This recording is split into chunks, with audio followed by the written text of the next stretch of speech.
Halo teman-teman, kembali lagi dengan channel Tambah Tua. Nah teman-teman, jangan lupa like dan subscribe channel ini teman-teman ya. Nah juga boleh komen teman-teman yang mendukung, yang positif, agar bisa meningkatkan kualitas channel saya. Nah teman-teman, saya Oktianto Warefetamba dari Fakultas Ilmu Kesehatan Universitas Katolik Musikaritas Palembang. Sini akan menjelaskan tentang gagal hepar atau gagal hati teman-teman ya. Nah sebelum itu teman-teman, gagal hati merupakan kondisi di mana sel-sel organ atau hati rusak secara penuh atau sebagian, di mana tidak lagi mampu melakukan fungsi-fungsinya. Di mana fungsi hati itu yang pertama itu menetralisir racun, dan yang kedua itu metabolisme lemak, protein, dan karbohidrat teman-teman. Nah, gagal hati ini dibagi menjadi dua, yaitu akut dan kronis. Di mana gagal hati akut ini seringkali disertai dengan gejala apapun, dan penyebab gagal hati akut ini karena keracunan. Terus itu gagal hati. Nah, tadi kan keracunan kan, makanya itu teman-teman ya. Salah satunya kalau gagal hati ini yaitu dari keracunan atau alkohol juga menyebabkannya teman-teman ya. Nah terus itu gagal hati kronis itu berkembang lebih lambat karena kronis lebih lama ya teman-teman. Dari gagal hati akut membutuhkan waktu yang lebih lama.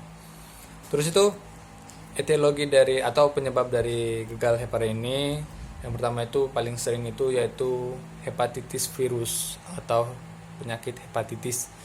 Nah ini penyakit ini teman-teman yang sangat bisa menular ya teman-teman, melalui kontak oral seks atau sentuhan, keringat, dan lain-lain nih teman-teman.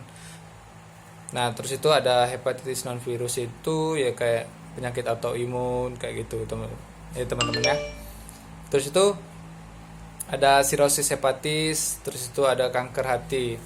Nah manifestasi klinisnya itu yang pertama itu splenomegaly atau pembesaran hati yang terjadi sekunder karena hipertensi porta, asites akibat dari hipertensi porta dan penurunan kadar protein plasma. Terus itu edema perifer akibat penumpukan cairan yang mengalami retensi. Terus itu ada varises pada esofagus. Terus itu ikterus akibat kegagalan hati melakukan konjungasi bilirubin, di mana ini ditandai dengan teman-teman yang mata kuning atau kulit kuning ya teman-teman. Nah terus itu nyeri abdomen juga, mual dan muntah. Nah komplikasi dari gagal hati ini tuh ya, yang sangat pertama itu ya pasti kematian. Terus itu perdarahan gastrointestinal, terus itu perdarahan varises, yaitu koma. Terus itu pemeriksaan dalam gagal hepar ini atau gagal hati ini, yang pertama itu panel metabolik, fungsi ginjal, INR, tes darah hati. Terus itu penata laksananya itu yang pertama itu transplantasi hati yang paling utama. Terus itu diet yang tinggi karbohidrat, rendah protein.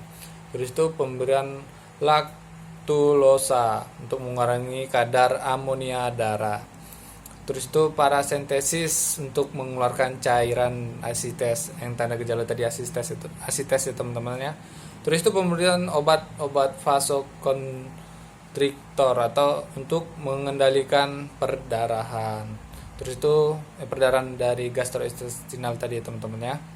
Terus itu pemberian vitamin K untuk mengendalikan perdarahan dengan menurunkan waktu protombin. Nah teman-teman, sekian dari penjelasan dari saya ucapkan terima kasih. Kalau ada kata-kata yang salah atau yang kurang, saya mohon maaf. Nah bila ada yang mendukung atau saran, boleh di komen teman-teman ya. Saya ucapkan selamat siang dan terima kasih.